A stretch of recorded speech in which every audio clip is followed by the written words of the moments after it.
Quiero que sepan ustedes que el cerebro no solamente es sustancia gris, es sustancia blanca. ¿Ya? Y la sustancia blanca tiene, se llama fibras. Y de esas fibras pueden tener de asociación comisurales y de proyección. ¿Cuáles son las más frecuentes de las que podemos, digamos, decir que incluso pueden verse? Son las fibras de asociación que con el fascículo voluntario superior, el fascículo arqueado, el fascículo voluntario inferior, que podemos enseñar, ¿ya? El cíngulo, que conecta el globo frontal y parietal. Los comisurales, el más famoso, ¿cuál es? ¿Me escucha? Un poquito más alto. Ahí, ya, vamos a ver. Es que no hay quien me pueda pasar esto. Deberíamos poner acá. Bueno, como les decía, el cerebro, a veces uno piensa que es solamente sustancia gris, no es así. Es gran parte de sustancia blanca. Y justamente esta enfermedad debilizante ocurre ahí, en la sustancia blanca. Entonces, la sustancia blanca está sistematizada en fibras de asociación comisurales y de proyección. Las de asociación, ¿qué cosas son? Son fibras que conectan lugares corticales dentro de un solo hemisferio. Por ejemplo, va a conectar el frontal con el occipital, el temporal con el occipital. Entonces, dentro de los más importantes está el fascículo superior, el arqueado, que va a conectar el frontal y el temporal, el fascículo longitudinal inferior, el luciforme, el cíngulo. ¿Saben qué es el cíngulo?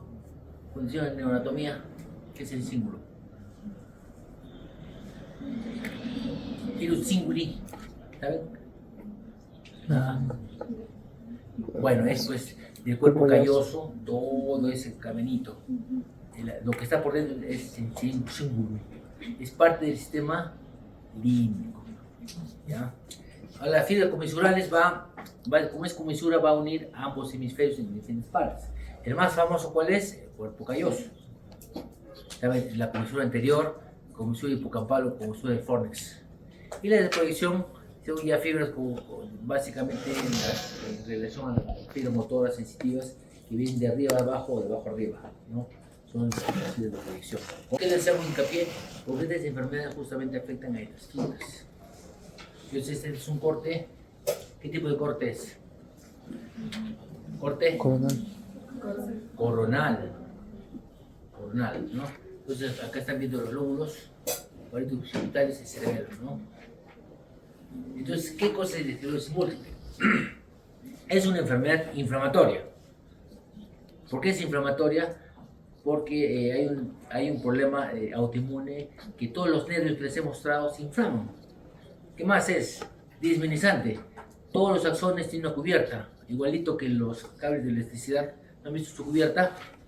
Igualito, solo que es dimilina, de una sustancia grasa, crónica y progresiva del sistema nervioso central. Va a afectar al cerebro y a la médula espinal. Se considera una enfermedad de origen inmunitario en la cual el sistema inmunitario va a atacar a su propio tejido, o sea, la va a destruir ¿a quién? A la mielina, a la sustancia grasa, que recubre y protege las sustancias nerviosas. Y en la médula también a la mielina, las fibras. Entonces, básicamente, si nosotros queremos tipificar esta enfermedad, es la condición neurológica más común que provoca severa discapacidad en adultos jóvenes en Estados Unidos y Europa. O sea, si hacemos las estadísticas, ¿qué población es la que padece esta enfermedad? Desgraciadamente son como ustedes, son jóvenes, adultos jóvenes. Ya básicamente entre los 20 y 40 años. Y más en hombres o mujeres. En mujeres. Ahora, ¿por qué? Probablemente por el problema hormonal, por la situación hormonal que ustedes tienen, ¿no? Eso favorece. La artritis reumatoidea, todas las enfermedades autoinmunes, desgraciadamente, tienen la preponderancia femenina, ¿no? Entonces, es una enfermedad que presenta dos fases. La primera fase es inflamatoria, y después, ¿qué ocurre cuando hay una inflamación? Viene la reparación, ¿sí o no? Se inflama todo lo que pasa. Por ejemplo, cuando uno se hace su herida, ¿qué ocurre? Primero se inflama, se forma la costra, después la cicatriz, ¿sí o no? Lo mismo. Hay una fase que es inflamatoria y después viene la degenerativa. Y es donde aparecen ya las cicatrices que luego vamos a ver en la resonancia. Entonces, como ustedes pueden ver acá, alrededor de 2/3 de los casos tienen su origen entre los 20 y 40 años. Y es 3 veces mayor en mujeres que en hombres. Esto por si acaso es una decisión de fibras del cerebro real, ¿ah? No es una maqueta, nada, es real. Acá se está toda la fibra, todo el circuito visual, desde los nervios ópticos, sentía óptica, las radiaciones visuales van hacia la corteza occipital, para que vean. Entonces por eso también estas fibras son las que se afectan en el esclerosis múltiple, por eso también hay problemas visuales. El principal efecto fisiológico del fenómeno de deminización es la limitación de la conducción saltatoria. O sea, cuando los nervios no funcionan, ¿qué ocurre? Cuando están malogrados, igual que los cables, no llega pues la electricidad. Entonces no funcionan bien. Ahora depende, pues hay fibras motoras sensitivas, cerebelosas, todas esas fibras se afectan. Entonces van a causar defectos en la transmisión del pulso nervioso. Y básicamente toda la manifestación clínica depende de qué nervios, qué fibras afecten, ¿no? Por eso en su estadio inicial van a observarse adormecimiento. Y si es adormecimiento, ¿qué vía están agarrando? Sensitiva. ¿Qué haces? ¿Se acuerdan? Espino talámico lateral, espino talámico ventral, cordones posteriores. ¿Sí o no? Son grupos de fibras sensitivas. Entonces, dice, en su estudio inicial suelen observar adormecimiento y pérdida de fuerza en uno o más miembros. También parte de la vía piramidal. ¿Ustedes han repasado las vías? Más o menos. Ya. Bueno, son como, justamente son vías que vienen del cerebro hacia abajo y de abajo hacia arriba, ¿no? Fibras ascendentes y descendentes. Entonces, por eso cuando hay una persona joven y comienza a decir, tengo adormecimientos medio raros, a veces tengo debilidad, piensen, de repente está iniciando una esclerosis múltiple. Ya, no es muy frecuente, pero siempre acá, ¿no? Un poquito. No es decir, no, es una, que le dicen una psiquiátrica, una conversiva, de frente los etiquetan a los pacientes así, ¿no? Miren, jóvenes, esta también es una disyunción del cerebro, es real, ¿eh? Es del cuerpo calloso. Miren, exactamente esta fibra conecta con una parte en espejo. ¿Ya? Entonces, acá en este gráfico se ven las diferentes partes del cuerpo calloso. Obviamente se ha sacado pues todo como estaba y se ha podido permitir ver cómo una fibra exactamente va a conectar con el otro lado. Y ahí son estas fibras las que también en el esclerosis múltiple se afectan. Entonces, la presencia de parestesias en los mismos alrededor del tronco pueden asociarse con la fuerza motora de una o ambas piernas. O sea, depende mucho de qué parte le afecta, ¿no? Si afecta la vía piramidal a nivel del tronco, obviamente va a afectar las extremidades, ¿no? Las cuatro, ¿sí o no? Si es más abajo en la médula dorsal, básicamente los miembros inferiores. Todo depende de qué fibras va a tomar, ¿no? Y una característica importante es que la flexión del cuello puede determinar dolor intenso, que se llama ese signo de Dermite. Se lo agarran así al paciente, como corriente tiene, Dermite positivo. Bueno, eso es característico de la esclerosis múltiple, donde ocurre también cuando hay problemas cervicales, por ejemplo, cuando hay fracturas cervicales también ocurre eso. Se hacen así como corriente, ¿no? Cuando hay una invasión de canal cervical también puede ocurrir eso. Y otro síntoma importantísimo, la fatiga. La fatiga es el síntoma más común, es que entre el 75 y el 95% de las personas con esta enfermedad refieren padecerla y es considerada por más del 50% de ellos como el peor síntoma de la enfermedad. O sea, si yo les pregunto, ¿cuál es el síntoma más importante de la enfermedad múltiple? ¿Qué diría? Fatiga. ¿Y qué signo el más frecuente? La Hermit, ¿no? Esto es para recordarles cómo es la estructura interna del cerebro, miren. Este es el hipocampo, la fimbria, y esto es parte del cerebro antiguo, que les mostré, se guarda el palo del cerebro, ¿no? El cerebro antiguo que compartimos con todos los mamíferos, igualito. Acá está con más detalle. Acá es el hipocampo, la fimbria, cuerpo calloso. ¿Qué cosa es este? Quiasma óptico y vías ópticas. Esto es con más detalle, miren, ¿ven? La vía piramidal, cómo viene por acá. Porque, ¿por dónde pasa la vía piramidal? El brazo anterior, brazo posterior de la cápsula interna, ¿por dónde? Cápsula interna. ¿Ah? Brazo posterior, ¿no? Entonces acá la ven, acá la cápsula interna y por acá la vía piramidal. Entiende, ¿no? Cómo la esclerosis múltiple ataca. Entonces comienza a atacar, digamos, aquí esta fibra, y si justo es la vía sensitiva, pues tendrá parestesis. Si afecta más acá la piramidal, tendrá problemas piramidales. Si afecta la vía visual, más problemas visuales. Entonces el curso clínico de esta enfermedad es brotes y remisiones. ¿Qué quiere decir brotes? Viene la enfermedad, se va. Viene y se va. Pues la primera progresiva, quiere decir que comienza y no se detiene. Sí. Y va causando más. Secundaria progresiva, que estaba, digamos, estabilizando y de nuevo hacia arriba.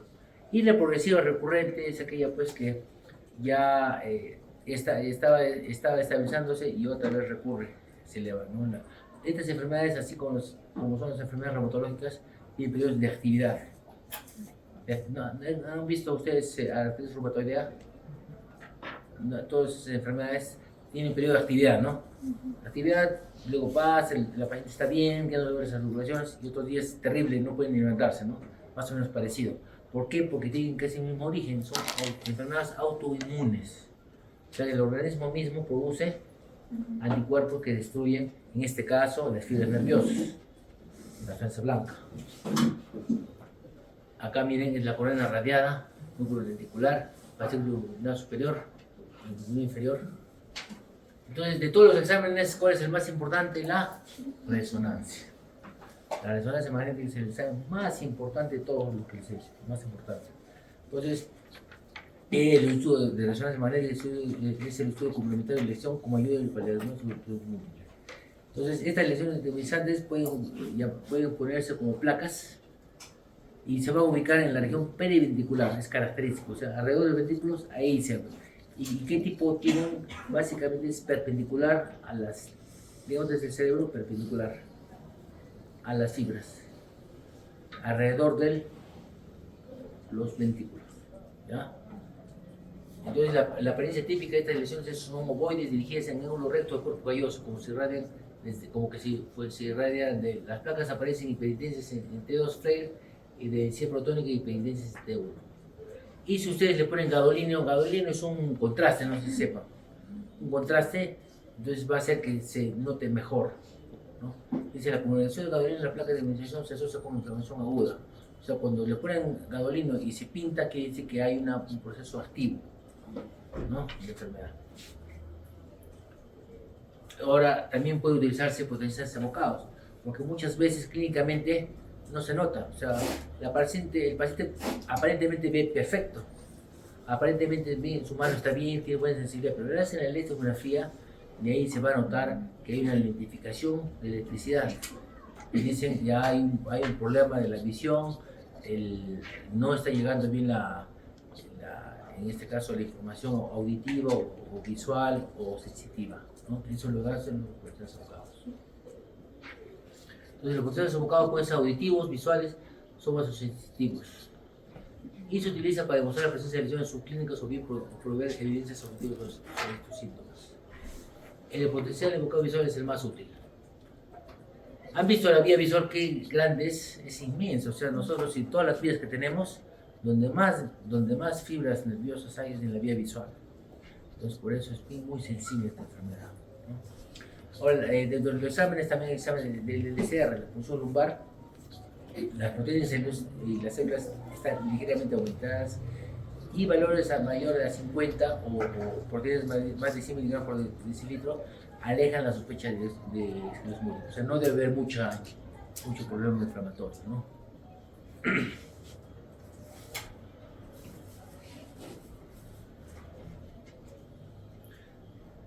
Bueno, hay criterios para la esclerosis múltiple. O sea, básicamente hay un componente que es el clínico y otro, en este caso, por laboratorio, ¿no?, lo que es abocado a la resonancia.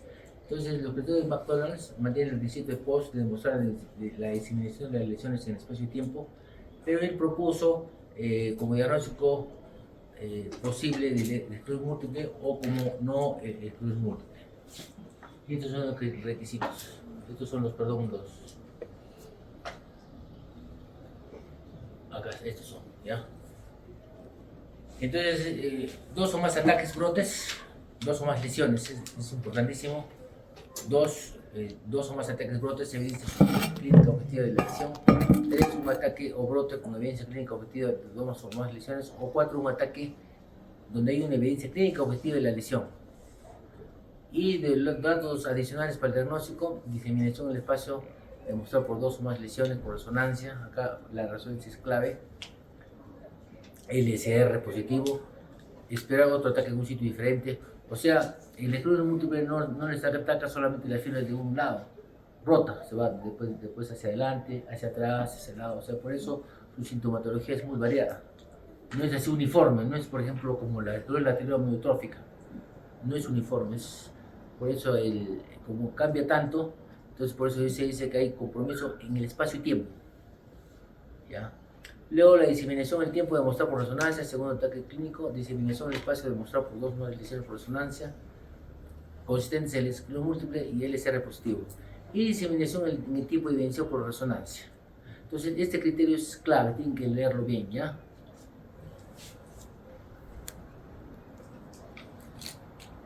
En la resonancia miren las lesiones, múltiples lesiones periventriculares, en ángulo recto.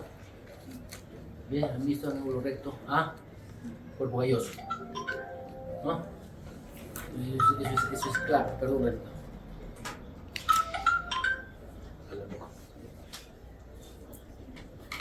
Entonces, esas son lo que nosotros podemos ver por resonancia. Ahora bien, tratamiento básicamente sintomático. ¿Saben qué es la especificidad, no? Cuando se ponen duros, baclofeno.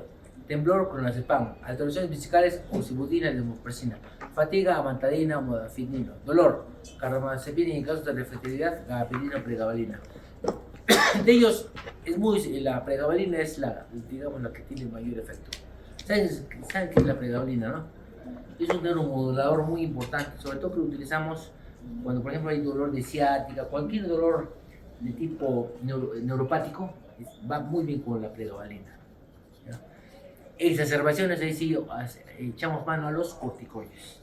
Igualito que las enfermedades como las enfermedades reumatológicas, ¿no? La artritis reumatoidea, el lupus, que le dan grandes dosis de corticoides en poco tiempo.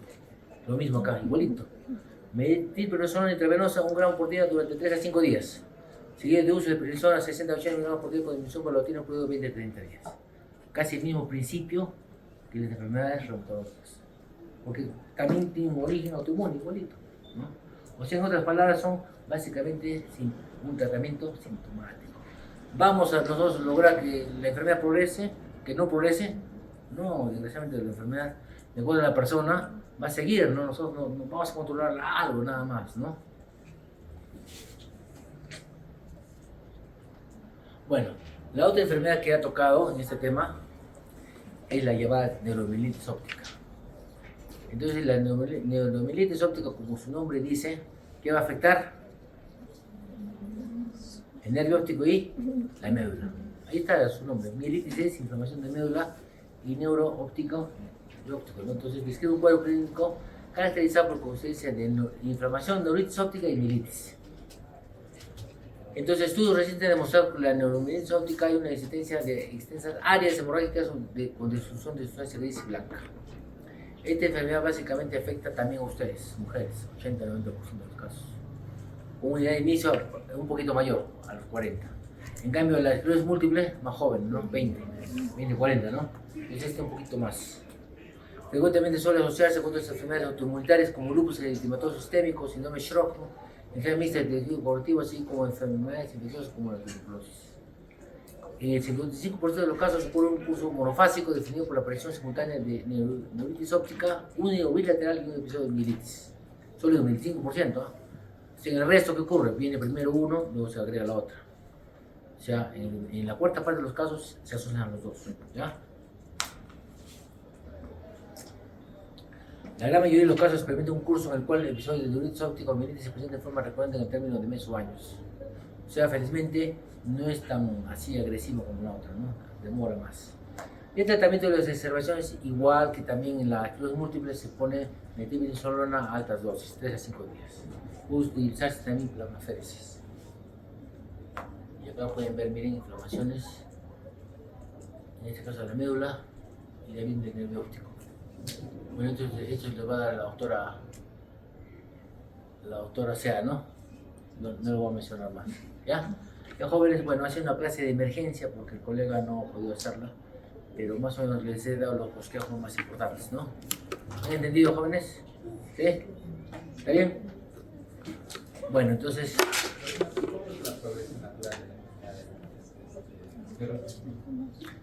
por eso tiene varios cursos. La más frecuente es remisiones y exacerbaciones. ¿De qué fallecen? Bueno, miren, todas estas personas van a quedar, digamos, en otras palabras, cirurgiadas, sentaditos, no pueden moverse. Entonces, básicamente se mueren de infecciones. Como no degluten bien, hacen neumonía, infección urinaria, sepsis. De eso mueren. Entonces, casi todas las enfermedades neurológicas así no mueren por la misma enfermedad, sino que a consecuencia de la que no se mueven. Ustedes ven, cuando una persona no tiene movilidad, está proclive a infecciones, a trombosis de miembros inferiores, a problemas urinarios, a ictus.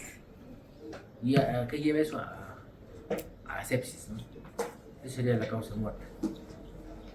Doctor, y en el caso de la esclerosis, ¿cuál es el examen o el estándar o cuál nos puede orientar más? ¿La resonancia o el electro? La resonancia, ¿no les he mostrado? La resonancia es clave. Electro, ¿qué? Aquí potencia enfocada, o sea, diría usted. No, resonancia. Resonancia es clave. Mira la fibra, qué bonita. Esto es real, ¿ah? Eso no es dibujo, esto es una disección de fibra que hemos hecho. ¿Qué les parece? Así son las fibras. La resonancia magnética, ¿ves? Esto es lo más importante.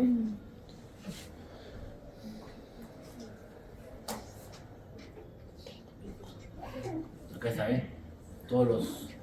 Incluso en el criterio McDonald están también los hallazgos por resonancia. Los procesos abocados también ayudan, ¿no? Pero esto es más importante. ¿Ya? ¿Algo más, jóvenes?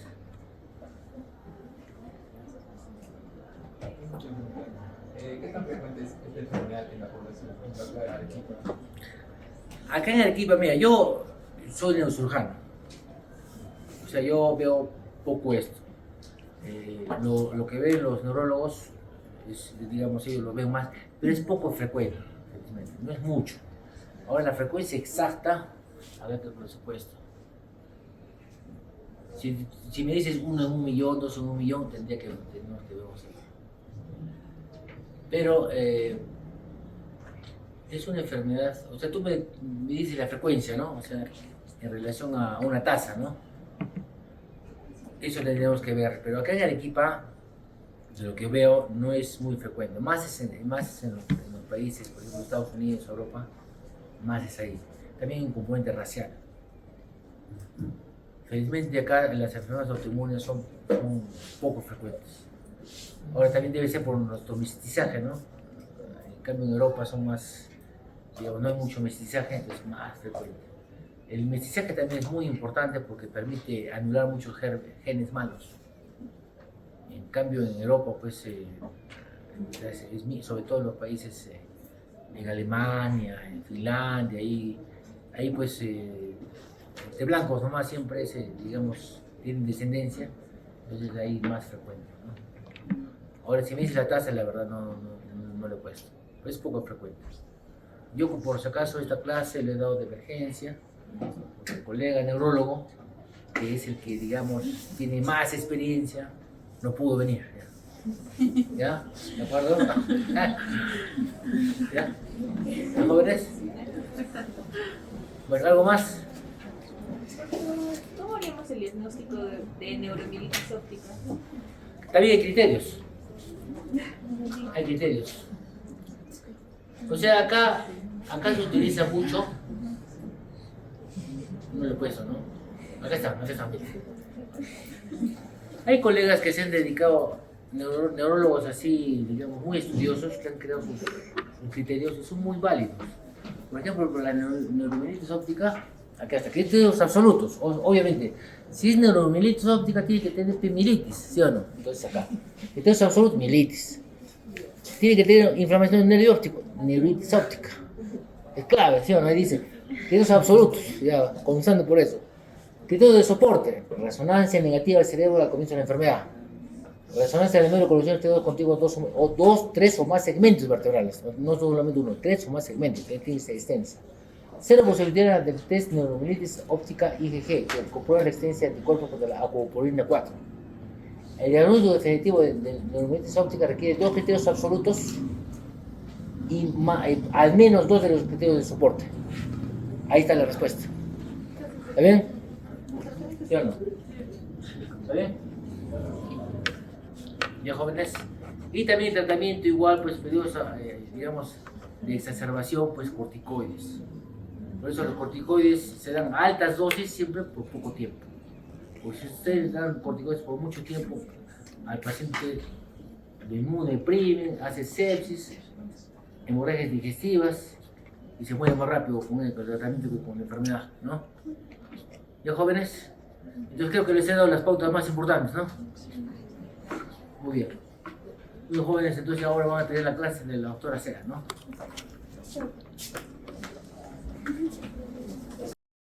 Para los que no me conocen, soy la doctora Claudia Sea, trabajo como neurólogo en el Hospital Yanaguara. Vamos a tocar hoy día miastenia gravis y miopatías.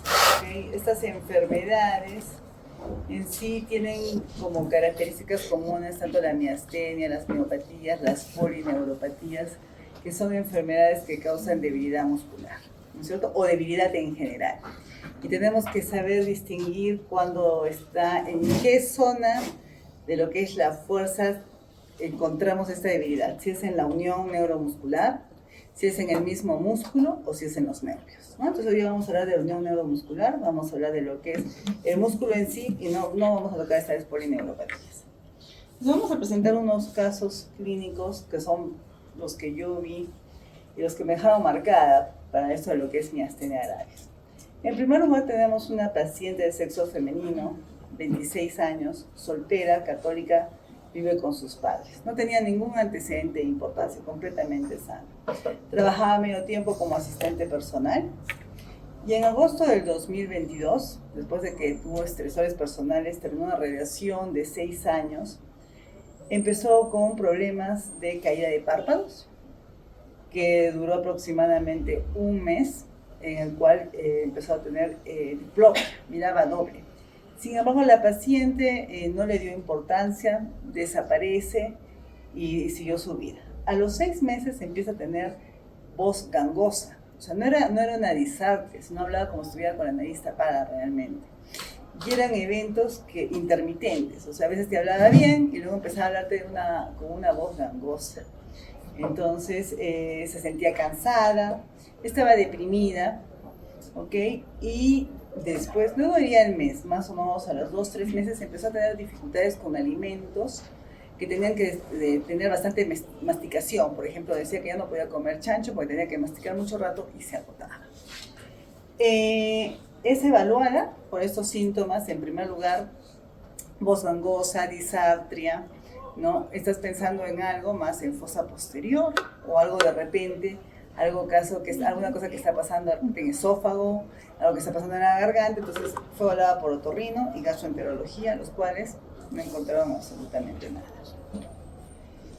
Es evaluada por neurología, se le indica una electromiografía a descartar lo que dijimos, polineuropatía y miopatía, es lo que se le indicó esta vez, ¿ok? Sospechas. Y no hubo alteraciones en la electromiografía. Resonancia magnética, como dijimos, podíamos estar pensando en una enfermedad de fosa posterior y fue normal, ¿ok? Entonces, era fluctuante, ¿no? Se encontraba bien por temporadas y se asumó, como no había nada en los exámenes que hicieron, que podía ser más que todo un cuadro supratentorial, se empezaron con antidepresivos. La paciente empezó con sertralina. Al año, de iniciar el cuadro ya pasó un año, ¿ok? Presentó un cuadro respiratorio fuerte, un cuadro respiratorio alto, ¿ok? Y empezó a sentir más dificultad para respirar, más dificultad para pasar alimentos. En su casa ya no podía respirar, era muy difícil para ella respirar. Y los papás, al verla, le empezaron a hacer con inhaladores, ¿no? Porque la veían con gran dificultad y la llevaron al hospital Honorio Delgado. Ahí, al llegar al hospital, presenta ya paro respiratorio, es intubada y pasa a UCI. Como ella había estado yendo al Hospital General unos 2 días antes, había recibido medicación de penicilina, ¿no? Había recibido varias medicaciones, pensaron que de repente había hecho un angioedema por medicamentos. Entonces la extubaron a los 3 días. La extubaron y la paciente vuelve a presentar dificultad respiratoria, tuvieron que volver a intubar. Y entonces dijeron, bueno, ¿qué está pasando acá? ¿No? Porque esta paciente sigue haciendo dificultad respiratoria y no mejora. Empezaron con una batería, se ahonda en anamnesis, empezaron con interconsulta de reumatología pensando en una enfermedad autoinmune y a neurología. Se piden exámenes tanto para descartar enfermedad reumatológica autoinmune, electromiografía y ACRA. ¿Alguien sabe qué es ACRA? Dosaje de ACRA es dosaje de anticuerpos antirreceptor acetilcolina. ¿Ya? Recién en ese momento se empezó a pensar un poquito en el cuadro de miastenia, ¿okay? Porque todo lo demás salía negativo. Lo malo es que los ACRA aquí en Arequipa se toman en pocos laboratorios y como se mandan a hacer al exterior demoran 20 días en regresar. Entonces no había un diagnóstico claro. Como se pensaba que podía ser una enfermedad autoinmune, se empezaron a dar pulsos de metilprednisolona a altas dosis, ¿no? Y por 3 días la paciente mejora y es extubada y derivada a piso. Todos los exámenes reumatológicos negativos. Estaba en espera de ACRA, porque no podíamos saber, y pide su alta y no había realmente un diagnóstico claro y se va sin medicación. Pasó más o menos aproximadamente unos 20 días a un mes y llegan sus exámenes de dosaje de anticuerpos acetilcolina y lo normal, como ven ahí, ¿no es cierto?, es menor de 0.30. Ella estaba en 489. Okay, o sea, estaba con una miastenia gravis y lo que había hecho era una crisis miasténica. ¿Okay? Y esta paciente de milagro se salvó, porque llegó al hospital, la pudieron intubar y salió. Entonces vamos a ir viendo el tratamiento porque esta paciente recuperó con metilprednisolona. Entonces esta paciente, lo que yo quiero tomar en cuenta, uno, es cómo inició, lo fluctuante que era, la paciente mejoraba, empeoraba. Otra cosa que tenían que tomar en cuenta es la edad. Tenía 26 años, era joven, ¿ok? Era joven, mujer, ¿ok? Son las cosas que tenemos que tener en cuenta. Otro caso, que también es otro caso que tuve yo, que tenía 72 años, viuda, católica. Ella había sido tratada por depresión años, bastantes años, ¿ok? Entonces, por un año, ella había empezado a presentar dolor en región cervical, ¿ok? De moderada intensidad, que había recibido terapia física, le habían hecho resonancias magnéticas y todo estaba normal, ¿ok? Lo que ella refería además, que ya no podía caminar como antes, que caminaba por periodos y se llegaba a cansar, ¿ok? Otra cosa que refería a la paciente es que a veces estaba peinándose y ya se cansaba, ya no podía peinarse más, tenía que bajar las manos, había un agotamiento. A esta paciente la recibí para una probable descartar polineuropatía, ¿ok? Dice la electromiografía. Y en este caso, al escuchar su historia, decidirme por lo que se llama estimulación repetitiva en la electromiografía, que también vamos a verla durante la exposición, y salió positivo para síndrome miasténico, ¿ok? Le inicié tratamiento con piridostigmina, ¿ok? Que va a ser uno de los tratamientos, pero la paciente no lo tolera. Esta paciente tenía femenino 72 años, ¿ok? Otra edad, otro tipo de presentación. Como no toleró la piridostigmina y la señora me ansiosa, me dijo, no tolero, mejor esperamos los resultados del ACRA, porque tenía miedo en que no fuera ese su diagnóstico. Había pasado un año de neurólogo con dolor cervical y le habían hecho full resonancias y no había un diagnóstico claro. Viaja a Argentina, y ahí es donde empecé a presentar debilidad para caminar, caída de cuello, dificultad para respirar, ¿ok? Acude a hospital en Argentina, se le intenta dar inmunoglobulina, pero el costo era $40,000. Así es que no recibió inmunoglobulina, pero estaba con tanta dificultad respiratoria que era muy riesgoso traerla hasta Perú. Y entonces ahí empezó a iniciar tratamiento con corticoides, con piridostigmina, con lo que el paciente se estabiliza. También se le pidió los sacros y llegaron en 45, también elevados, no tanto como en la paciente anterior, pero también estaban elevados. Entonces tenemos dos pacientes de edades diferentes, las dos mujeres, ¿no? Con algo fluctuante y sin diagnóstico por año, año y medio, ¿no? Entonces lo que nos demuestra es que es difícil hacer un diagnóstico muchas veces de miastenia y las diferentes patologías neurológicas. Entonces, ahí tenemos que tener todos los diagnósticos en nuestra cabeza para tratar de enfocarnos y ver cómo podemos ayudar al paciente. Entonces, ahora sí vamos a hablar un poquito de miastenia gravis, un poquito de historia siempre. La primera descripción fue en 1672, Thomas Willis. En 1878, Wilhelm Heinrich Erf describió una enfermedad con debilidad fluctuante. ¿Okay? En 1893, Samuel Goldman hizo una descripción de la enfermedad. En noviembre de 1899, el médico alemán Friedrich Lolli le dio nombre de miastenia gravis pseudoparalítica o generalizada. Y en 1935, Mary Walker fue la primera en describir uso de fisostigmina en miastenia gravis. Entonces, imagínense, desde 1672, ¿no? Para descubrir todas las enfermedades. ¿Cuál es la epidemiología? Lo que se ha visto es que la incidencia va desde 5 a 30 casos por millón de personas y la prevalencia puede subir hasta 200 casos por millón de personas. ¿Ok? Esta incidencia ha ido en aumento y eso se atribuye a ¿qué? A un mayor conocimiento de la enfermedad, al mejor diagnóstico por el dosaje de anticuerpos, ¿ok? A un mejor tratamiento y un mejor método epidemiológico. Entonces acá había un artículo en los cuales nos decía más o menos cómo iba la prevalencia a nivel en Latinoamérica. Se ha visto que en España es una prevalencia bien alta, es lo que referían en este artículo, ¿no? Y acá nos da, no había una de Perú, pero más o menos Argentina, fluctúa bastante, ¿no? 28 es la prevalencia, en algunos países 87, 84 en Chile, y entonces va fluctuando diferente. Pero tenemos que es hasta 200 por millón de habitantes. Puede tener dos picos, como dijimos, se puede presentar a cualquier edad, pero hay dos picos. Uno es entre 20 y 40 años, ¿ok? Que es más en mujeres. Como todas las enfermedades autoinmunes, más en mujeres en 20 y 40 años. También se ha visto un pico de mujeres en mayores entre 60 y 80 años, pero a mayor sea, mayor probabilidad que sea varón el que va a tener la miastenia gravis, ¿ok? Formas juveniles se dan más en poblaciones asiáticas, 50% antes de los 15 años, y es más la forma ocular, ¿ok? Y es un poco más prevalente en raza negra, en especial los que son el subtipo de anticuerpos de receptor MuSK, que también vamos a hablar de ellos. Entonces acá tenemos de que al inicio las mujeres va a ser más alta su incidencia, baja con los años, y acá en los hombres más alta cuando mayor sea el paciente.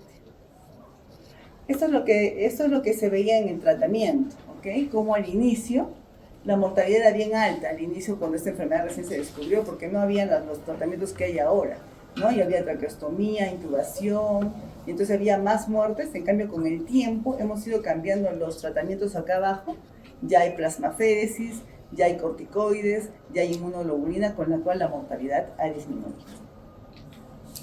Entonces, tenemos dos formas de presentación clínica. Una es la ocular, ¿no es cierto? Solamente va a estar ubicada en lo que son ojos y otra es la generalizada, ¿ok? La ocular es la menos frecuente y se ha visto que la mayoría que empieza con miastenia ocular, con el pasar de los años se van a volver generalizadas. En el lapso de 2 o 3 años van a llegar a ser generalizadas.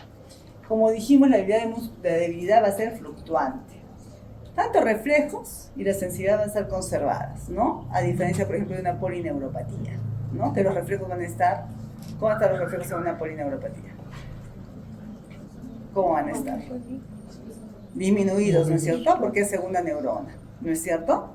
En cambio, en este caso no tiene nada que ver los reflejos ni la sensibilidad, esos van a estar conservados, ¿ok?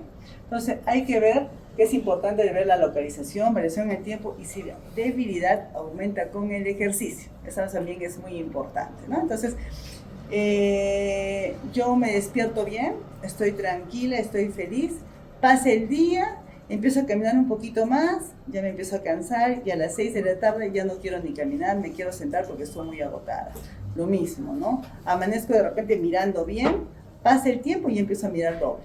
¿Por qué? Porque empiezo a tener un poquito de ptosis palpebral o mis músculos oculares tampoco funcionan bien y ya empiezo a mirar doble. Entonces eso también hay que ser bien insidiosos, bien acuciosos cuando hacemos la pregunta a los pacientes. Diplopia de visión doble o borrosa puede ser al manejar, al leer, mirar televisión. La ptosis siempre o mayormente es asimétrica, ¿ok?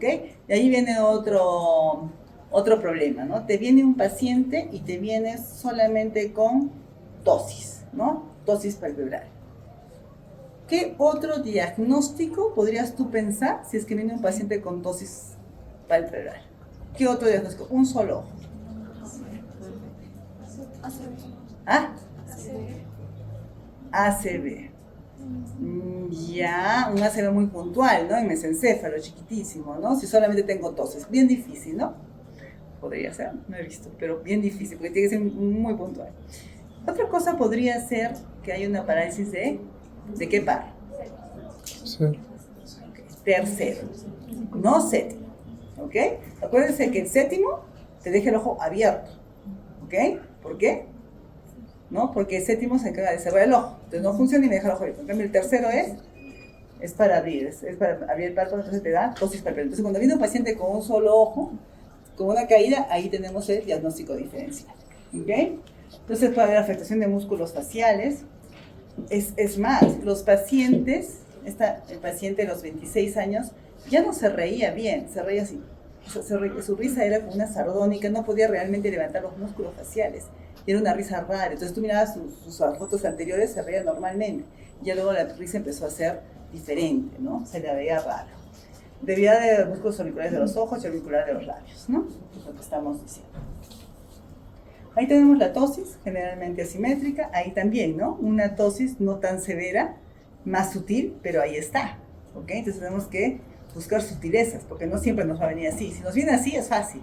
Si nos viene así, préstame su DNI o préstame alguna foto cuando era chica, a ver si es o no había esa asimetría facial, ¿ok? Ahí mismo nosotros vemos el mismo señor, ¿no? En este que se ve bastante la diferencia de ptosis, ahí está normal, probablemente con tratamiento. Acá dice, ¿no? Con tratamiento inmunosupresivo. Entonces, los músculos, hay más clínica, ¿no? La clínica es variada, es diversa, por eso es que nos confunde tanto. Disartria, voz nasal, que dijimos que tenía la paciente, dificultad para pasar alimentos por debilidad de la lengua, ¿ok? Debilidad en la masticación, de músculos maceteros, debilidad para cerrar la boca. Algo que hacemos con estos pacientes, le ponemos la mano, ¿ok? Decimos, abra la boca, abra, y no tienen nada de fuerza. Tú les pones ahí y no pueden abrir absolutamente nada. Disfagia por debilidad de la lengua, músculos faríngeos, mayor dificultad para pasar líquidos que sólidos. Las comidas calientes es más difícil pasar que las frías. Puede haber regurgitación nasal por la fuerza de los músculos, por la disminución de la fuerza del músculo palatino, que es el lenguaje nasal, ¿okay? Otra cosa que también hacemos es lo que está haciendo acá el doctor, ¿no? Le pone la mano acá y dice para adelante, y no tienen fuerza para la cabeza para adelante, ¿ok? Muy bien. Los músculos axiales, como dijimos, los músculos cervicales, parálisis de las cuerdas bucales, también puede estridor en inspiración, debilidad de músculos respiratorios, acumulación de secreciones, entonces débil, eso ya es cuando ya la cosa va a una crisis, ¿ok? Y esto indica crisis miasténica, 15 al 20% de la mortalidad ha disminuido a un 4%, ¿ok? Entonces ha bajado bastante la mortalidad de la crisis miasténica. Debilidad en extremidades inferiores, superiores, fatiga, estos pacientes siempre están cansados, ¿ok? Asocian, bueno, lo que hemos hablado, ¿no? Listo, sigamos. Entonces, ¿a qué se debe esto? ¿No? ¿Cuál es la fisiopatología de esta enfermedad? Entonces tenemos ahí el terminal nervioso, donde están las vesículas de acetilcolina, ¿no es cierto? ¿Qué es lo que sucede? Esta acetilcolina se tiene que liberar, ¿no es cierto?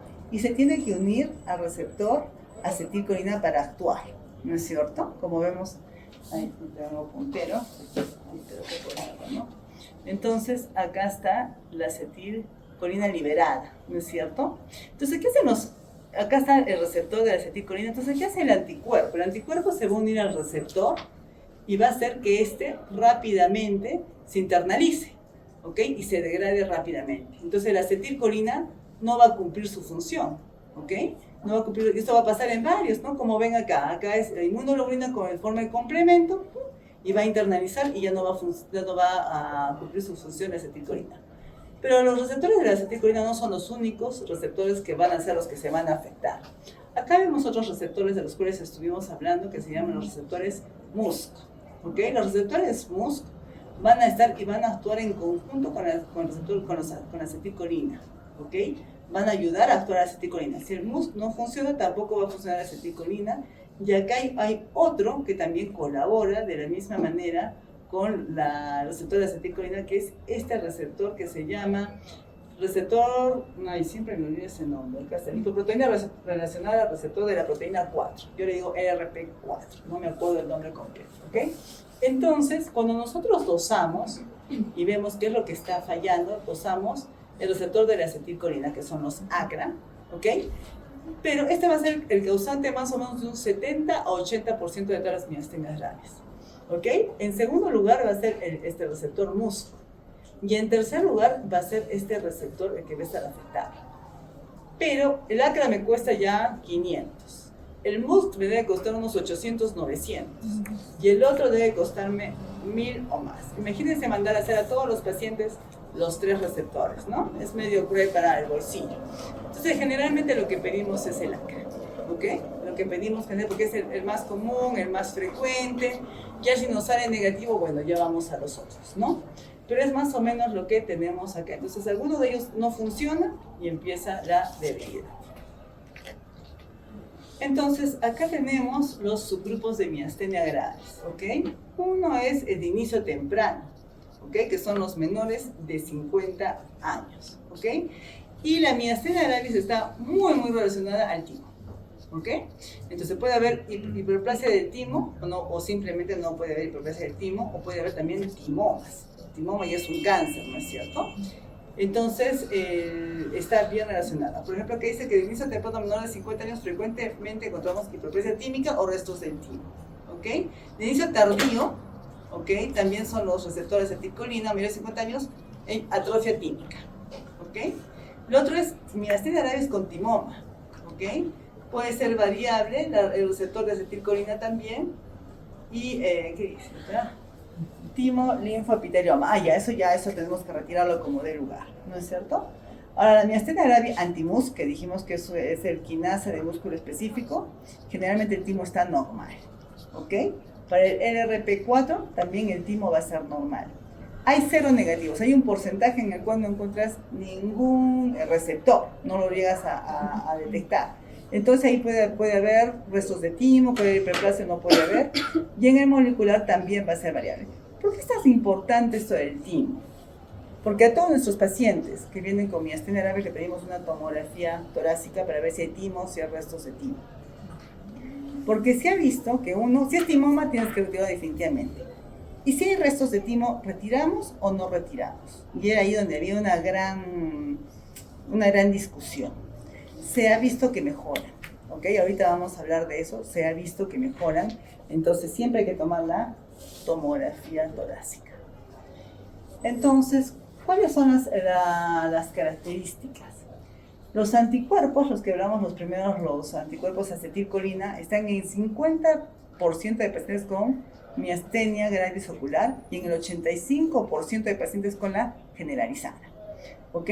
Aproximadamente un 50% de pacientes inicialmente son 0 negativos, serán positivos. O sea, si tú piensas primero encuentras un 0 negativo y dices, esperas un año y probablemente ese paciente se va a volver 0 positivo, ¿ok?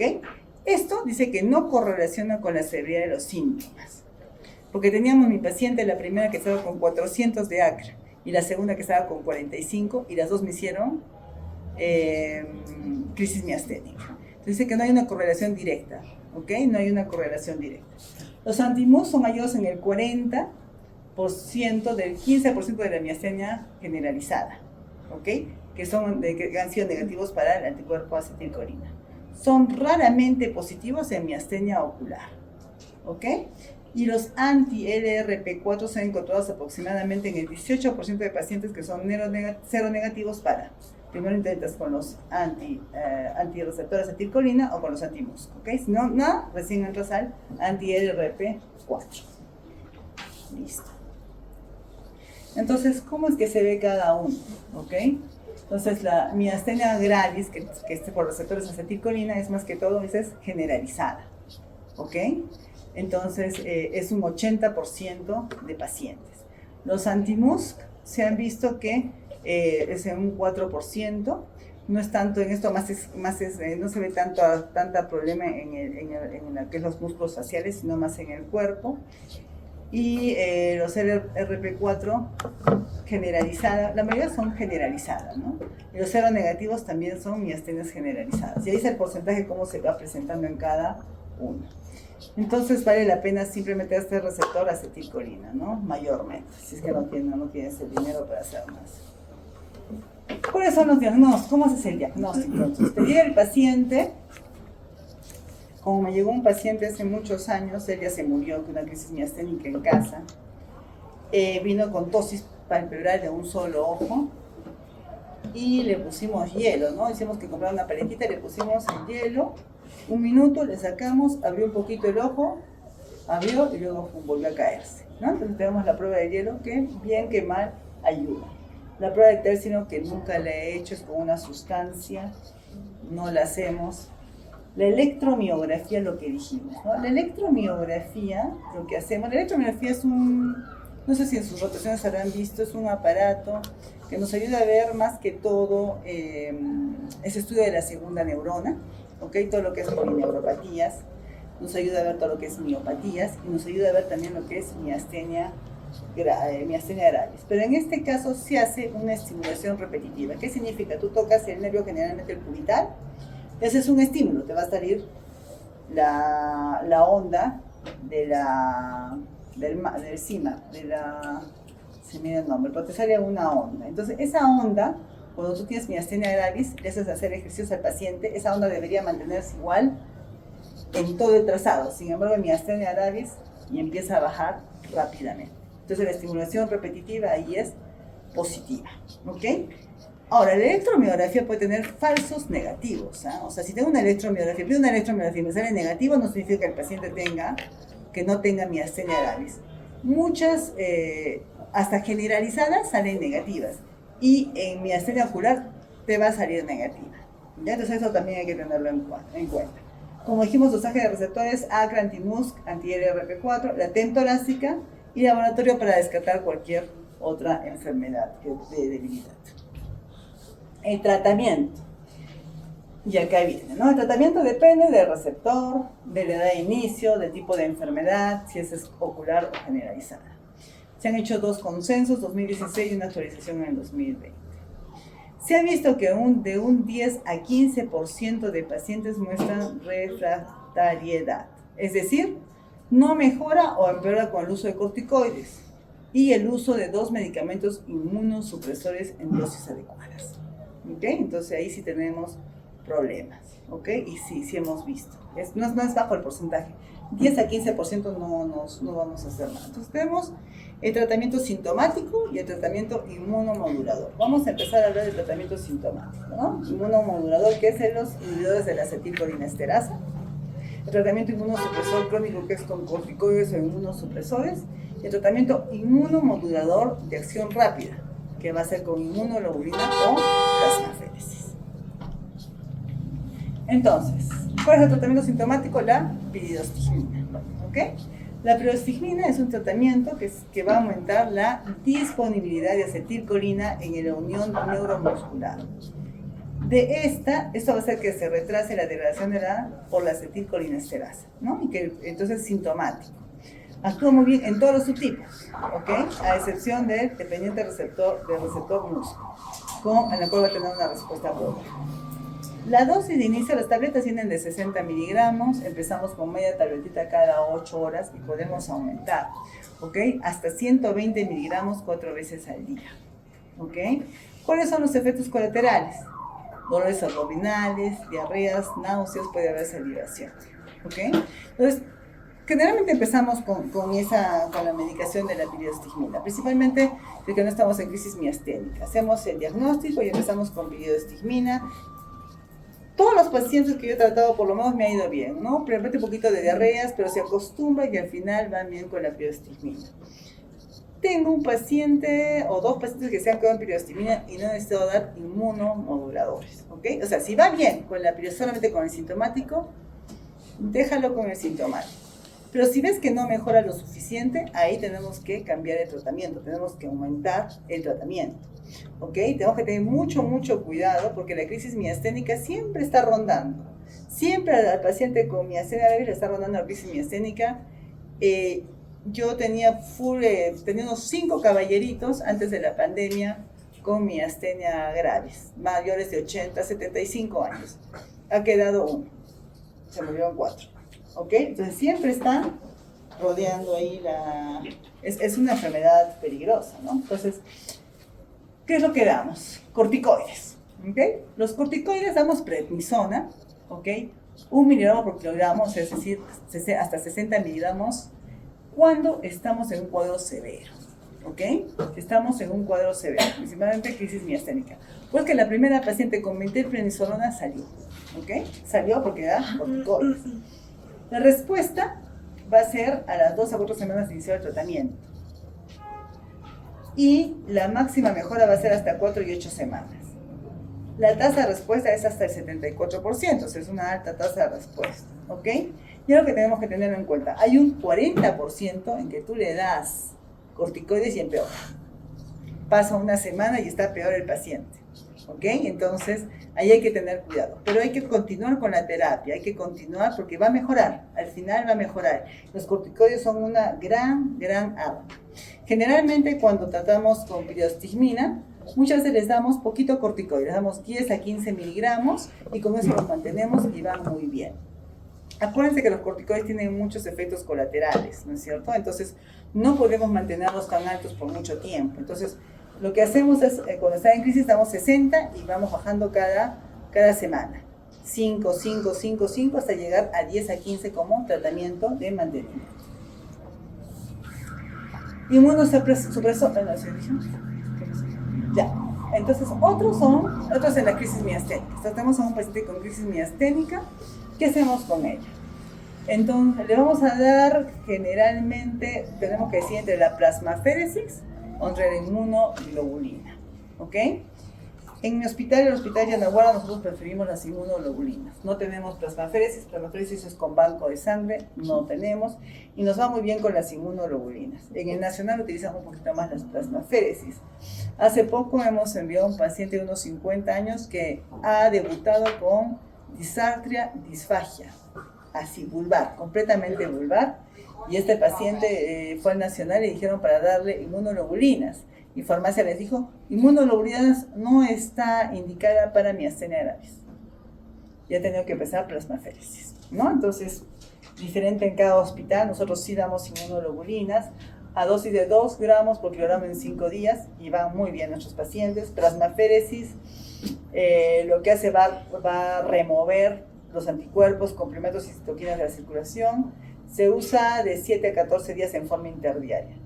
Ambos medicamentos van a tener respuestas similares, ¿no? Y realmente creo que las inmunoglobulinas es bien bajo, yo prefiero eso.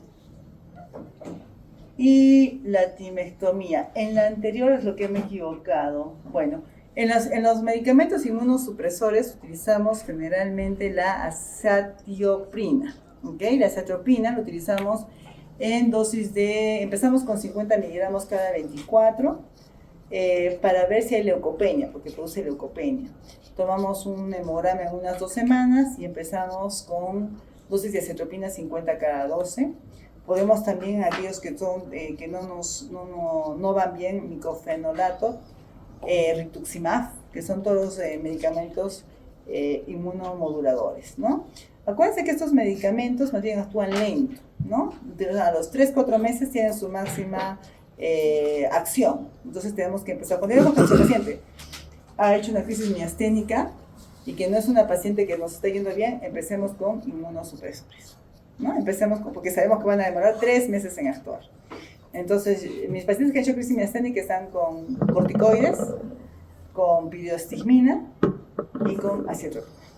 Y es con lo que vamos a hacer, es una terapia de 3 medicamentos, ¿ok? Y siempre atentos a que no nos hagan crisis miasténicas, ¿ok? Entonces, como les decía, la timectomía, como les dije en un inicio, está indicado para los pacientes con timoma. En los pacientes sin timoma se puede realizar donde se ha visto casos con remisión total, ¿ok? Tienen remisión total, ¿ok? O una mejora de los síntomas. La mejora de los síntomas se ha visto mayormente, es gradual y dura meses y hasta años. La respuesta es mejor en pacientes jóvenes y que sean mujeres. Se recomienda en pacientes con miastenia gravis generalizada o en pacientes con anticuerpos seronegativos, no en los MUS. Se recomienda en pacientes con inicio temprano y con inicio temprano, o sea, de 20 a 40 años y en pacientes de 50 a 60 años. Ya mayorcitos ya no se recomienda la timectomía, ¿ya? Entonces hay que tenerlo en cuenta.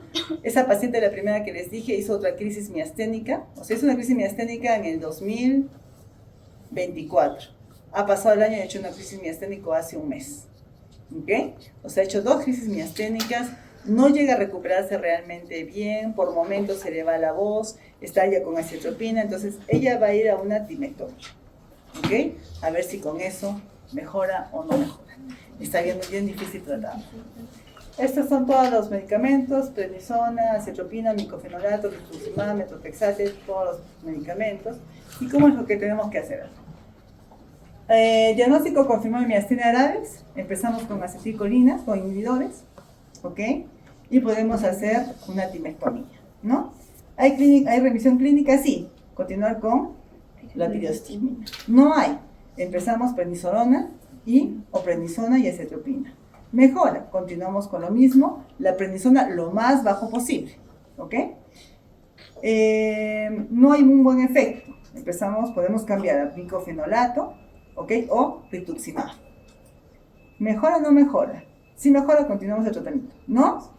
Empezar otros tratamientos como la ciclosporina, methotrexate y reevaluar si realmente es miastenia gravis. ¿Ok? Entonces, más o menos, ¿cómo es lo que hacemos? Y otra cosa que tenemos que tener en cuenta también es que estos pacientes no siempre pueden recibir todos los fármacos, ¿ok? Son pacientes en los cuales siempre me llaman pacientes: y doctora, ¿puedo utilizar? Estoy con un resfrío. El doctor me da tal, ¿lo tomo o no lo tomo? Siempre. Doctora, ¿qué voy a hacer? ¿Esto o esto? ¿No es cierto? Entonces, antibióticos, ¿qué es lo que no debes dar? Quinolonas, aminoglucósidos, macrólidos, evitarlos, ¿ok? ¿Qué les damos generalmente a todos nuestros pacientes? Penicilina, les damos amoxicilina más ácido clavulánico, es lo que utilizamos para las infecciones. Antiepilépticos, fenitoína, carbamazepina, antipsicóticos, clorpromazina, prochlorperazina, fármacos cardiovasculares, bloqueadores, lidocaína, esos no debes darles. Bloqueadores neuromusculares, obviamente, ¿no? Relajantes musculares, tampoco les podemos dar. Entonces, siempre hay que estar atento a qué medicación va a recibir o no va a recibir los pacientes de miastenia gravis. Listo. ¿Alguna pregunta sobre miastenia gravis? Yo ahorita sí la hora. Muy bien, vamos a irnos ahora a lo que fue. Entonces, ahora vamos a hablar un poquito de miopatías, ¿ok? Yo he utilizado bastante la bibliografía de Bradley, del libro Bradley de 2024-2025. Eso es muy completo, ¿eh? O sea, que yo les voy a dar una idea y ahí pueden revisar un poquito más ustedes, ¿ya? Entonces vamos a hablar un poquito de generalidades para darnos una idea, ¿ok? Entonces son enfermedades diversas que causan debilidad, dolor y fatiga, ¿ok? ¿Qué significa miopatía? Es anomalía del músculo. ¿Qué son las distrofias musculares? ¿Ok? Porque ahí entran todas estas diferentes patologías. Son miopatías genéticas causadas por una alteración de una enzima o de una proteína estructural que provoca necrosis de las fibras musculares. Entonces, miopatías y distrofias musculares. Las miopatías congénitas son un grupo de enfermedades que afectan a niños de corta edad y generalmente son no progresivas. ¿Y qué es la miositis? Implica un trastorno autoinmunitario infeccioso en la cual la histología muscular muestra una respuesta inflamatoria. Es que miopatías es un capítulo tan grande, hay tal diversidad, que realmente es bien complejo aprenderse todas, ¿ok? Entonces, Yo mayormente voy a hablar, de todo lo que vamos a hablar, es lo que voy a tomar. No me voy a meter a más porque no sé si alguno será neurólogo, pero no vale la pena aprenderse cada miopatía realmente, ¿no? Solamente los que vamos a hablar y de esas ahondar un poquito más en casa, ¿ya? Entonces, las miotonías, esas otras, son enfermedades con actividad muscular persistente e involuntaria que distorsionan el proceso contráctil normal. Es decir, que tú percutes un músculo y el paciente se queda así un buen rato y le cuesta relajarse, no puede relajar el músculo. Esas son las miotonías, ¿ok?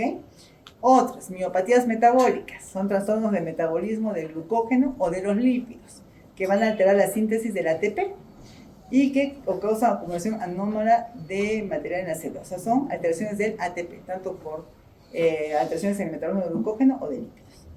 Y el término miopatía metabólica se refiere a miopatías asociadas a trastornos de glándulas paratiroideas, también se puede referir a trastornos de glándulas paratiroideas, tiroideas y a miopatía asociada a corticoides. O sea, miopatías tienen también un montón de causas, ¿ok? Entonces vamos a hablar acá. Entonces, ¿qué tenemos acá? Acá tenemos un gráfico que nos muestra.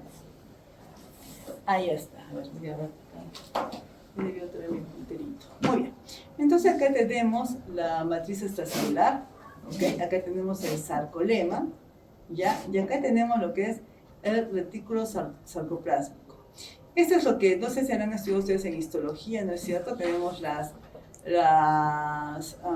miosina, que son los más gruesos, y la tirosina, que son las más delgadas, ¿no es cierto? Que son los filamentos más delgados y los filamentos gruesos. Entonces, actúan uno sobre el otro y por toda esta cadena van a hacer lo que es la contracción, ¿no es cierto? Van a hacer el deslizamiento, uno sobre el otro y se va a dar la contracción. Pero para que se dé todo esto, tiene que haber diferentes, tienen que actuar diferentes mecanismos, ¿no es cierto? Entonces vamos a hablar primero de lo que son las distrofias musculares, ¿ok? Las distrofias musculares, acá van a ver que hay una proteína que se llama la distrofina, ¿ok? La distrofina es un complejo que forma bastantes moléculas proteicas, ¿ok? Y que se van a encargar de que la membrana se mantenga intacta, ¿ok? Si estas proteínas no existen, ya sea esta, porque son varias, alguna no existe, empieza a haber problemas en la contracción muscular, y es donde vienen las miopatías y viene la debilidad, ¿ok? Cada una de estas proteínas son codificadas por un gen.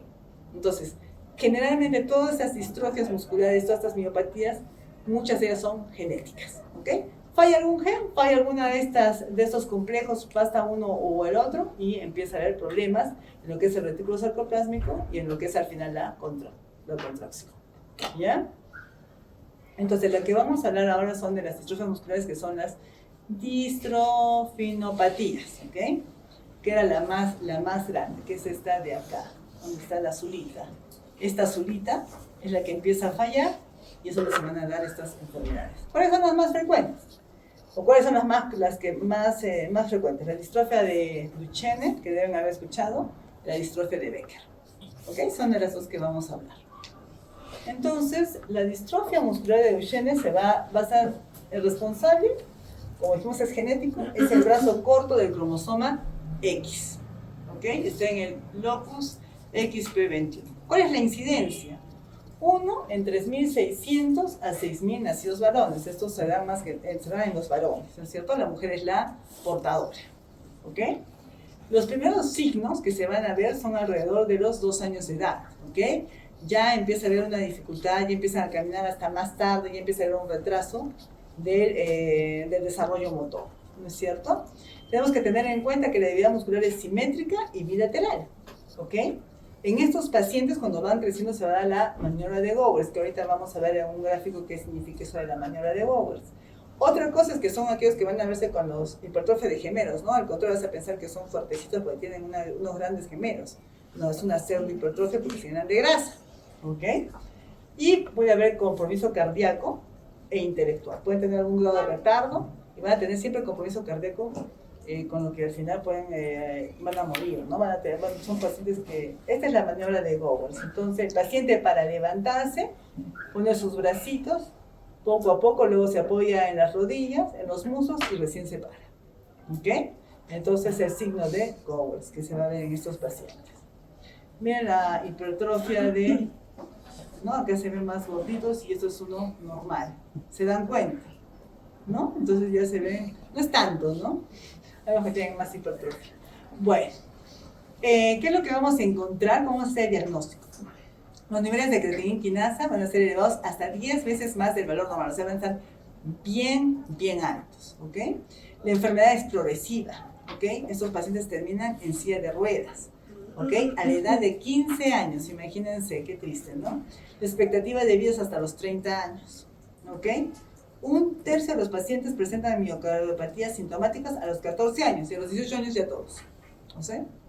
Problemas cardíacos. Entonces, el cardiólogo debe hablarlo desde pequeño porque ya sabemos que estos pacientes van a hacer insuficiencia cardíaca y tienen que tratarlos, ¿ok? Entonces, la expectativa de vida es corta, ¿no? 30 años. Ahora, las pruebas genéticas son las que se dan ahora, han reemplazado casi por completo las biopsias musculares, no son invasivas y su disponibilidad se ha extendido mucho. Hace poco tuve un chico que le estaba viendo tratando el resto de miopatía y pregunté cuánto estaba la prueba genética para Duchenne. 1.900 soles, ¿no? Entonces sí está ahí, pero es más cara que lo sacre. Entonces, el tratamiento se basa en ¿qué? Fisioterapia para mantener las articulaciones flexibles, hay que iniciar 3 a 4 años. Se recomienda tratamiento con corticoides, ¿ok? Se ha visto que mejora la fuerza muscular y la función respiratoria. 0,75 desde los 5 años, ¿eh? Desde chiquillos ya se tiene que dar corticoides. Y ahora último se está viendo tratamientos genéticos, ¿ok? Que están en estudio y algunos que se han aprobado en Europa, creo que ninguno, y en Estados Unidos hay uno que se está viendo si mejora, ¿no? Eso es prometedor, ¿no? Prometedor porque acá no son tantas, pero en Europa y en Estados Unidos hay más de estos casos. Otra es la distrofia de Becker, que es la segunda, es un poco menos frecuente, un varón en 3.000 partos. El comienzo de la enfermedad es tardío, ¿no? Esta es más benigna. Hay canales musculares, hipertrofia de gemelos, hay anormalidades cardíacas, el compromiso cognitivo va a ser menos frecuente, los niveles de creatinina quinasa también van a estar elevados, pero no van a ser tan elevados como en la enfermedad de Duchenne, y el curso va a ser más benignos. Estos llegan a ser adultos, ¿ok? Y a veces no terminan en silla de ruedas, a veces llegan a ser una vida relativamente normal, con debilidad, ¿no? Esos son los primeros, ¿eh? Las distrofinopatías.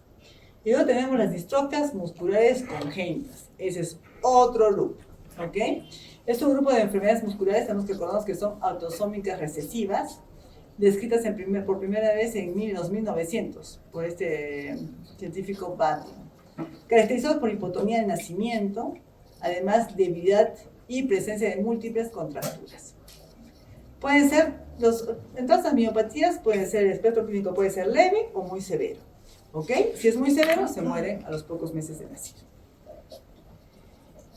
Hay tipos, ¿ok? Vamos a ver del tipo 1, que se van a relacionar con genes que codifican proteínas estructurales de la lámina basal y el sarcolemma. Todo ese gráfico que vimos ahí, está ahí, hay unas proteínas estructurales que se llaman de la lamina basal y el sarcolemma. Deficiencias de la merosina o alfa-2 laminina, más frecuentes en regiones occidentales, debilidad en tronco y extremidades, hay hipotonía al nacer. La inteligencia suele ser normal, el CK está elevado y la electromiografía va a estar alterado en la conducción en la aguja. Bueno, eso lo domino yo, pero generalmente lo que pasa es que en la electromiografía hay una parte que la haces con electricidad y otra con aguja. Generalmente las miopatías más te fijas en la aguja, que es donde vas a pinchar el músculo y ahí va a haber más alteraciones.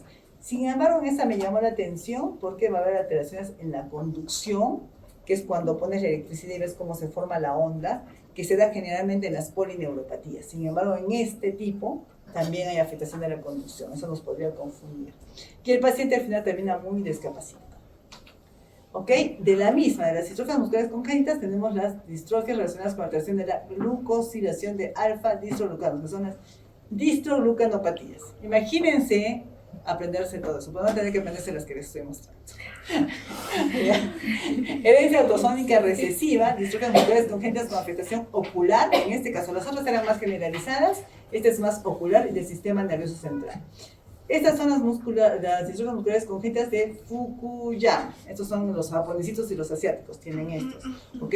Tienen generalmente, son retardados, tienen problemas en los ojos, ¿ok? Otro síndrome de Walker-Barburg, no sé cómo se pronuncia, y enfermedad de músculo ojo-cerebro. Eso hay que leer un poquito más, darse una idea, no tienen que memorizarlo, pero sí te tienen que acordar más o menos qué es lo que existe en cada uno. Distrofias musculares congénitas con síndrome de la columna vertebral rígida. Lo mismo, solamente que los pacientes son más con escoliosis y que son rígidos. Esos son los tres tipos de distrofia muscular congénita. ¿Ok? Ahora vamos a ver las miopatías inflamatorias. Se han escuchado de la dermatomiositis, supongo. Se han escuchado de la polimiositis. Miositis asociada al síndrome antisintetasa. Bueno, le hemos puesto polimiositis, se va a haber estado durmiendo. Y miopatía necrotizante inmunitaria. ¿Ya? Vamos a hablar de las dos más importantes, la dermatomiositis, ¿okay? Que es la miositis más frecuente, ¿ok? Exantemas que aparecen antes o durante la enfermedad. ¿Cómo es? En heliotropo. Ahorita vamos a ver una foto de eso que va a ser coloración violácea sobre mejillas y párpados, ¿ok? También va a haber, dice utilizar lupa para observar lechos unguiales, ¿ok? Que va a haber como, no sé cómo se llama, pero tienes que ver los lechos unguiales y ahí va a haber afectación capilar, como pequeñas venitas, ¿no es cierto? ¿Y qué se llama el signo del mantón? Es que no solamente va a haber ¿no? Que es lo que se va a observar, ¿no? La coloración que puede darse en cara, párpados, también puede darse en forma de V en el cuello y también puede darse en la espalda, hasta la mitad superior de la espalda. Eso se llama el signo del mantón, ¿ok? ¿Verdad? Se va en cuello, ¿ok? Muy bien. Entonces, ¿qué más tenemos de la dermatomiositis? La debilidad es simétrica y afecta a músculos proximales a nivel de miembros superiores e inferiores. Entonces, esta miopatía es una enfermedad más proximal. Concentraciones de seca elevadas, ¿ok? Pero lamentablemente en 1/3 de los pacientes es normal. Eso es mala suerte, pues nosotros si el seca elevado ya nos ubicamos. Pero empezamos a tener dudas si el 1/3 de pacientes no va a tener las normales. Puede existir dolor, pero no es el síntoma predominante de esta enfermedad, ¿ok? Hay que tener también en cuenta. Tiene cuadros recurrentes remitentes, puede haber afectación cardíaca, pulmonar, gástrica, y se ha visto que dermatomiositis también puede ser para neoplásicos. Se ha visto que en un 10 a 15% de los adultos van a presentar una neoplasia 2 a 3 años después. Entonces, cuando tienes una dermatomiositis, nosotros si vemos dermatomiositis y tenemos que hacer un despistaje si hay por ahí algún cáncer oculto, ¿ok? Eso también tenemos que tenerlo en cuenta. Esto lo manejamos en parte nosotros para hacer electromiografía para ayudar y también los reumatólogos, ¿ok? Y los dermatólogos también. Polimiositis es otra también de las frecuentes, se presenta en edad adulta, su incidencia es mayor en mujeres, la debilidad es simétrica en ambos, los dos son simétricos y en músculos proximales. ¿Ok? Se puede confundir con la que hablábamos de debilidad de distrofias musculares congénitas. Todas se pueden confundir con las otras. Lo bueno de la dermatomiositis tiene la parte dérmica, ¿no es cierto? Pero en esta te puedes confundir. ¿Ok? Dice que si existe una debilidad severa a nivel proximal, también debe existir en regiones distales. ¿Ok? Si es que es muy severo la falta de fuerza acá, también tiene que ser distal. Eso me da más a polimiositis que la distrofia congénita. ¿Por qué? Porque en estas siempre van a ser proximales, dice que distales no. El 50% de pacientes describen dolor, no es indispensable. CK siempre elevada de polimiositis, eso nos puede ayudar bastante. Dice que acá sí, a diferencia de dermatomiositis, acá siempre tiene que estar elevada la CK. Diagnóstico, ¿con qué nos ayudamos? Electromiografía, autoanticuerpos séricos y biopsia muscular. ¿Ok?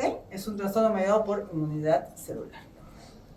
Ok, entonces, distrofias miotónicas. Ahora, ese es otro grupo. Cuando me dio el doctor Suárez este tema, lo quería matar. Dije, ¿por qué ese tema? ¿Por qué? Porque es complejo, ¿ok? Entonces, las distrofias miotónicas son debilidad muscular progresiva. Esta es un poquito más conocida, y sí he visto más de 1 o 2 casos, ¿ok? Yo habría visto unos 5 casos, principalmente la distrofia miotónica tipo 1, la enfermedad de Steiner, que supongo habrán escuchado, ¿ok? Entonces, ¿qué tienen estos pacientes? Debilidad muscular progresiva, atrofia, generalmente aquí en los maceteros, aquí en la carita, ¿okay? Miotonía, que se quedan así, les haces así, se quedan así con la mano, así no pueden relajar, ¿ok? También puede haber cataratas, anormalidades cardíacas, alteración en el sistema nervioso central, disfunción hormonal, tienen problemas testiculares, ¿ok? Hipogonadismo, y también puede tener riesgo de cáncer. Entonces, dos formas genéticas, la distrofia tipo 1, que es la enfermedad de Steiner, la distrofia tipo 2, o que se llamaba antes miopatía miotónica proximal. ¿Ok? Así yo las aprendí, con los nombres antiguos. Entonces, acá tenemos la tipo 1, ¿no? Y acá tenemos el típico calvito, se quedan calvitos, ¿ok? Son con la cara bien alargada, ¿ok? Son alargadas, acá también tienen como hundido, ¿ya? Esos, cuando ya los ves ya te vas dando la idea, ¿ok? Entonces, ¿por qué se da esto? Porque hay una expansión del trinucleótido CGT, ¿ok? Localizado en el gen DMPK, localizado en el cromosoma 19. Entonces, ¿qué sucede con estos pacientes? Es como en la... Normalmente el número de repeticiones de este es menor de 30. En el gen normal tiene que ser menor de 35 repeticiones este trinucleótido. Pero en el Steiner pueden ser de cientos a miles, ¿ok? Entre más se repitan los trinucleótidos, más grave va a ser la enfermedad, ¿ok? O sea, va a ser más temprana y el cuadro clínico más severo. Que se da el fenómeno de anticipación. ¿Qué significa? Que entre más generaciones pasen, probablemente la enfermedad va a ser más severa y va a ser de inicio más temprano, ¿ok? Esta es la tipo 1 o de Steiner. Ahora solamente le dicen tipo 1, en mi tiempo era todo Steiner. Se pueden dividir en 5 formas clínicas basadas en la edad congénita menor de un mes, ¿no? Esa es la más rara. Infantil de 1 mes hasta los 10 años, juveniles de 11 a 20 años, el adulto es de 21 a 40 años, que es la forma más común, felizmente, ¿no? Y acá las repeticiones van a ser entre 150 a 1000 repeticiones. Y la forma tardía, la cual es más rara, se inicia después de los 40 años. Entonces, ven las fotos, el niñito tiene como la boquita como que no puede abrirla, ¿no? Como si fuera una B invertida, ¿no? La carita caída. Y son flacos de caras delgadas, ¿no? Son como que la cara está alargada. El tipo 2 es de un tetranucleótido CCTG en el gen CNBP, que está en cromosoma 3. Las repeticiones pueden variar de 55 a 75 y llegar hasta 11.000 repeticiones, ¿ok? Y a diferencia de la primera, acá no hay una clara correlación entre el número de repeticiones y la severidad de la enfermedad, ¿ok? En este caso no va a ser como en el tipo 1. Entonces, acá le llaman la distrofia muscular, que es el core, cuál es lo que los dos tienen. Los dos tienen miotonía, o sea, la incapacidad de relajarse. Los dos tienen debilidad y atrofia, ¿no es cierto? En cara, en el cuello, en los músculos. Los dos tienen cataratas, tienen alteraciones en la conducción cardíaca, cardiomiopatía, disfunción cognitiva, aumento del sueño, fatiga, ¿ok? Piedras en la vesícula, disfagia, resistencia a la insulina, atrofia testicular, se quedan calvitos, ¿ok? Mialgias. ¿Qué es lo que es específico de cada uno? Que acá, al principio, en la tipo 1 va a haber una debilidad distal prominente, ¿ok? Atrofia de músculos distales, ¿ok? En las congénitos va a haber retraso, hipotonía, diplegia, o sea, una parálisis facial bilateral y como dijimos, la boquita así, como si fuera una tienda para abajo, ¿no es cierto? Y en la específico del DM2 es que va a ser lo contrario, la debilidad va a ser proximal, ¿ok? Y ahí va a haber más que todo la hipertrofia de los gemelos y puede haber síndrome de las piernas inquietas. Muy bien, vamos a pasar esto, si no, hasta mañana. Había sido, ya. Miopatías metabólicas, ¿ok? Ese es otro, ¿ok? Las miopatías metabólicas. Se presentan, como dijimos en un inicio, con alteración en las vías bioquímicas que mantienen las concentraciones de ATP en el músculo. Pueden existir tanto en el metabolismo de los hidratos de carbono como en la de los lípidos, ¿ok? Nosotros sabemos que la primera energía que utilizamos nosotros al hacer un ejercicio es de la cadena de los carbohidratos o de los lípidos. ¿Qué opinan? cuando recién empezamos a hacer carbohidratos, ¿no es cierto? Entonces, esos se van a ver más rápidamente que de los lípidos, ¿ok? Entonces, vamos a tener la deficiencia de la miofosforilasa o enfermedad de McArdle. Lo que notamos, nosotros antes aprendíamos más los nombres propios y ahora se aprende más la deficiencia de cada uno. Es autosómica recesiva. El cansancio se empieza a ver desde los primeros 10 años de vida. ¿Qué es lo que pasa con estos pacientes? Empiezan a tener fatiga y dolor cuando están en los primeros minutos de ejercicio, ¿ok? Y si el paciente continúa, puede haber calambres de gran duración, que se diferencian de los calambres fisiológicos, porque estos duran mucho más, son muy intensos, ¿ok? Y tienen un fenómeno que se llama el fenómeno de recobrar el aliento. ¿Qué significa eso? Sé que estos pacientes hacen ejercicios, entonces empiezan con el dolor, pero descansan un periodo y ya pueden seguir el ejercicio normalmente. ¿Ok? Tienen este fenómeno, o sea, bastante dolor, luego descansan y pueden seguir con el ejercicio normalmente. Ya está. La segunda es la deficiencia de la fosfofructokinasa. ¿Ok? También es autosómica recesiva. En este caso no hay el fenómeno de recobrar el aliento, ¿ok? Y puede causar o asociarse a anemia hemolítica, ¿ok? Tenemos la deficiencia, eso sí es memoria y buscar un poquito más, pero es así. Deficiencia de lactato deshidrogenasa, que también nos va a dar, ¿no? Intolerancia al ejercicio, fatiga y mioglobinuria. El otro es la deficiencia de alfa-glucosidasa, que es un poquito más frecuente, que es la enfermedad de Pompe. ¿Ok? La enfermedad de Pompe, que tiene 3 tipos. El infantil, que es el grave, el inicio juvenil y una variante leve en el adulto. ¿Ok? La forma clásica, ¿ok? Presenta hipotonía, debilidad generalizada, cardiomegalia, hepatomegalia. Esto es generalmente el infantil, ¿no? Es la infantil. Debilidad y miocardiopatía son progresivas llevando a la muerte en el lapso de 2 años. ¿Ok? El diagnóstico es importante porque hay tratamiento con lo que falta, ¿no? La alfa-glicosidasa en recombinante intravenosa. Entonces es importante porque podemos salvarle la vida, podemos tener un tratamiento para este tipo de deficiencia.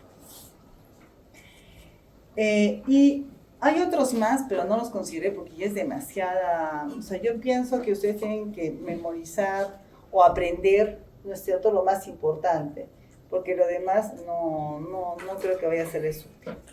Lo otro es el trastorno del metabolismo lipídico.